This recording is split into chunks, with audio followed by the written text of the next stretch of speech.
जब बेरोजगारी बढ़ रही है तो मुसलमान माइनॉरिटी है, वो बेरोजगारी में कम होगा, हमारे हिंदू भाइयों की बेरोजगारी ज्यादा होगी। जब भूखमरी हो रही है इस वक्त में, तो जो भूखमरी है हमारे हिंदू भाइयों की है। जब किसानों की समस्या आ रही है तो मेजोरिटी के हमारे हिंदू भाइयों के किसानों को वो समस्या है। ये हर एक तरह से समझना है कि ये लोग यहाँ पर किसी हिंदू के सगे नहीं है, या किसी मुस्लिम के सगे नहीं है, या किसी सिख के सगे नहीं है, किसी ईसाई के सगे नहीं है, बल्कि ये लोग देश के गद्दार लोग हैं। ये लोग वो हैं जो नाथूराम गोडसे के मंदिर को बनने देते हैं। ये वो लोग हैं जो सावरकर के अनुयायी हैं, जिन्होंने लिख कर चिट्ठियों में समझौते किए हैं। और उसी के पीछे आज नीतीश कुमार और चंद्रबाबू नायडू भी दूसरे सावरकर बनने जा रहे हैं। देश के बहुत वो शेयर कर रही है, अवेकिंग कर रही है कि उठो, अपने हक और हुकूक को जानो। या दो संविधान नहीं है, एक संविधान है। जो मोदी शाह को राइट है वही राइट हम सबको भी हैं। तो मैं मुख्तसर इस जो अलग प्रोपेगेंडा दिखाया गया मुर्शिदाबाद का वेस्ट बंगाल के अंदर, जबकि वहां की सीएम ममता बनर्जी पहले ही कह चुकी थी कि यहां पर ये वक्फ अमेंडमेंट एक्ट को वो लागू ही नहीं करेंगी, वो पूरी तरह मुसलमानों के साथ है। तो मुसलमान वहां तो फसाद फैला ही नहीं सकता, वो एहतिजाज कर रहा है। मुस्लिम पर्सनल लॉ बोर्ड क्या कर रही है? वो एहतिजाज के जरिए से लोगों को जागरूक कर रही है। अस्सलाम वालेकुम व रहमतुल्लाहि व बरकातहू। जनाब सदर मोहतरम all India Muslim personal law board, general secretary और दिगर मुस्लिम पर्सनल लॉ बोर्ड के जिम्मेदारान, साथ ही स्टेज पर तशरीफ़ फरमा मुअज़्ज़िज़ और मेरे सामने तशरीफ़ फरमा मेरे भाइयों, बुज़ुर्गों, ख़ास तौर पर मेरी माँ बहनों, दोस्तों, आज जो तहफ़्फ़ुज़ औक़ाफ़ हमारी जो कॉन्फ्रेंस है, ये तहफ़्फ़ुज़ औक़ाफ़ कॉन्फ्रेंस की जो डिटेल्स है, काफ़ी वक्फ अमेंडमेंट एक्ट को लेकर हज़रत जनाब जनरल सेक्रेटरी दामद बरकातहुम ने काफ़ी जोश और हौशमंदी के साथ हमारे सामने क्या करना है एक रोड मैप भी ब्रीफ में दिया है। साथ ही साथ मैं, क्योंकि अदीब साहब ने एक बात कही, वहीं से मैं शुरू करता हूं कि जेल भरो आंदोलन को हम सीरियस लेना है, और वो जेल भरो आंदोलन की शुरुआत करके हम लोग आपके सामने हैं, ख़ास तौर पर एसडीपीआई, क्योंकि लास्ट मैं हमारे नेशनल प्रेसिडेंट एम.के. फैजी साहब जो जेल में हैं, उनका मैसेज, क्योंकि लास्ट जो जंतर मंतर पर होने वाले कार्यक्रम के लिए जब वो दिल्ली पहुंचे तो एयरपोर्ट से, क्योंकि उनको ये लगा कि मुस्लिम पर्सनल लॉ बोर्ड के साथ इस वक्फ अमेंडमेंट जब तक एक्ट नहीं बना था, इस बिल को रोकने के लिए सड़कों पर मुस्लिम पर्सनल लॉ बोर्ड की आवाज पर वो दीवाने उतरे हैं, जो एक बार आगे बढ़ गए तो इंशाल्लाह पीछे नहीं हटेंगे।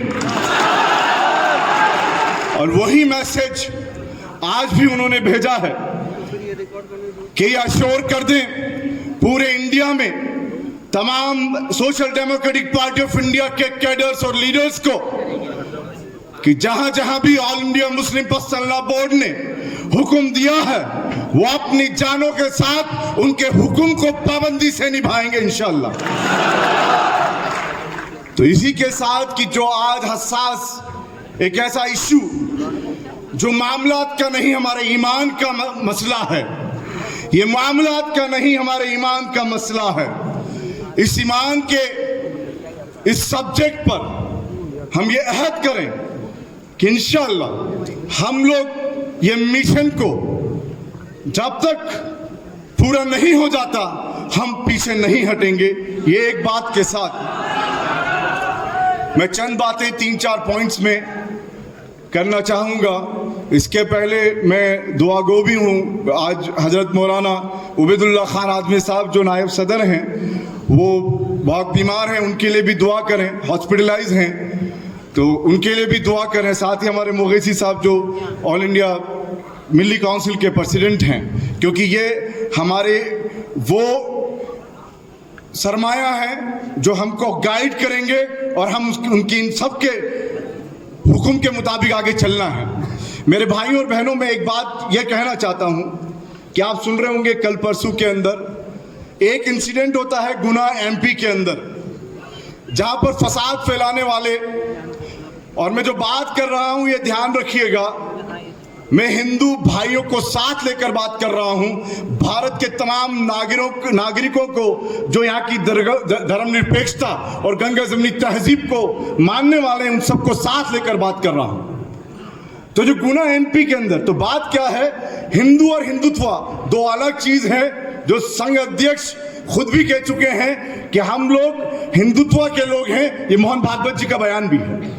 तो जो हिंदुत्व फसाद फैलाता है या जिस तरीके से उनके प्रोपेगेंडे होते हैं, उसी का एक मैं एग्जाम्पल देकर, गुना एमपी के अंदर फसाद किया और वहां के एसपी साहब जिन्होंने अपनी नौकरी को, जिन्होंने उस हक को, जो देशभक्त होता है, जो देश प्रेमी होता है, उस हक को अदा किया और ये उजागर किया कि ये फसाद फैलाने वाले बीजेपी के फला जिम्मेदार थे। फिर क्या किया, मैं इंटॉलरेंस पे आना चाहता हूं। यहां जो असहिष्णुता, आपको मालूम है मोदी 1 मोदी 2 के अंदर विश्व को यह दिखाया जा रहा था कि यहां कोई असहिष्णुता नहीं है, इंटॉलरेंस नहीं है। वो एसपी साहब का इस्तीफा कर दिया।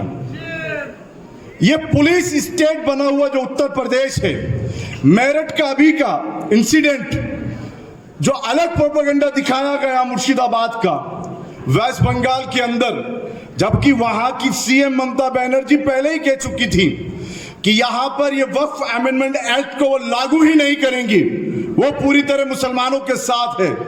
तो मुसलमान वहां तो फसाद फैला ही नहीं सकता, वो एहतिजाज कर रहा है। मुस्लिम पर्सनल बोर्ड क्या कर रही है, वो एहतिजाज के जरिए से लोगों को जागरूक कर रही है, अवेयर कर रही है, अवेकिंग कर रही है कि उठो, अपने हक और हुकूक को जानो। या 2 संविधान नहीं है, एक संविधान है। जो मोदी शाह को राइट है वही राइट हम सबको भी हैं। तो मैं मुख्तसर इस बात को, यहां पर जो मेरठ के अंदर प्रोटेस्ट किया, एहतिजाज किया, हिंदू सेना के वो राष्ट्रीय अध्यक्ष जिन्होंने प्रोटेस्ट किया, पुलिस वाले की टोपी को ऐसे फेंक दिया, उनके सिर से उस ताज को जो उनकी इज्जत है ऐसे फेंका है, पूरे मीडिया ने देखा होगा। यह है आज पुलिस की हालत उत्तर प्रदेश में। और साथ ही साथ ये तमाम चीजें पूरे इंडिया में दिखाने की कोशिश कर रहे हैं।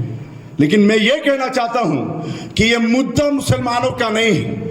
मैं सिर्फ आप मुसलमान भाई बहनों से नहीं, बल्कि पूरे भारत को एड्रेस करके बात कहना चाहता हूं कि क्या आपको मालूम है, जो जल जीवन मिशन बनाया गया, जिसके बारे में यह कहा गया कि 80% जो हमारे लोग गांवों में रहते हैं उन तक पानी पहुंचेगा, 40% कटौती कर दी गई है उस जो उन्होंने अलर्ट किया था उससे 40% कटौती कर दी। हर 20 मिनट में एक बलात्कार होता है हमारी बहन, हमारी बच्चियों का, हर 20 मिनट में एक। अभी हमारे भाई ने बताया, ऐसी माइकल ने, हर दिन 2 क्रिश्चियंस हमारे भाई यहां पर मरते हैं। यहां के तहफ्फुज की जिम्मेदारी सरकार की थी, क्यों चुनकर भेजा है हमने उन्हें और क्या किया है उन्होंने, यह समझना चाहिए। इसलिए मैं तमाम भाइयों को यह कहना चाहता हूं, हमारे हिंदू भाइयों को खास तौर पर, कि जो हमारे मेन मुद्दे हैं, रोटी कपड़ा मकान स्वास्थ्य शिक्षा, उसमें फेल्योर है ये सरकार, जीरो है, 0/0।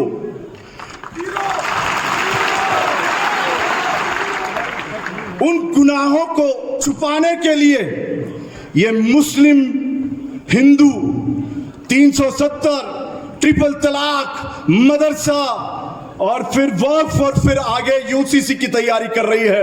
इससे किसी भी हिंदू भाई को फायदा होने वाला नहीं है, ये मैं साफ कह देना चाहता हूं। जब बेरोजगारी बढ़ रही है तो मुसलमान माइनॉरिटी है, वो बेरोजगारी में कम होगा, हमारे हिंदू भाइयों की बेरोजगारी ज्यादा होगी। जब भूखमरी हो रही है इस वक्त में, तो जो भूखमरी है हमारे हिंदू भाइयों की है। जब किसानों की समस्या आ रही है, तो मेजोरिटी के और हमारे हिंदू भाइयों के किसानों को वो समस्या है। ये हर एक तरह से समझना है कि ये लोग यहाँ पर किसी हिंदू के सगे नहीं है, या किसी मुस्लिम के सगे नहीं है, या किसी सिख के सगे नहीं है, किसी ईसाई के सगे नहीं है, बल्कि ये लोग देश के गद्दार लोग हैं। ये लोग वो हैं जो नाथूराम गोडसे के मंदिर को बनने देते हैं। ये वो लोग हैं जो सावरकर के अनुयायी हैं, जिन्होंने लिख कर चिट्ठियों में समझौते किए हैं, और उसी के पीछे आज नीतीश कुमार और चंद्रबाबू नायडू भी दूसरे सावरकर बनने जा रहे हैं देश के। बहुत बहुत शुक्रिया। जय हिंद, जय भारत, जय जीपीआई, जय मुस्लिम पर्सनल लॉ बोर्ड। अस्सलाम वालेकुम व रहमतुल्लाहि व बरकातहू।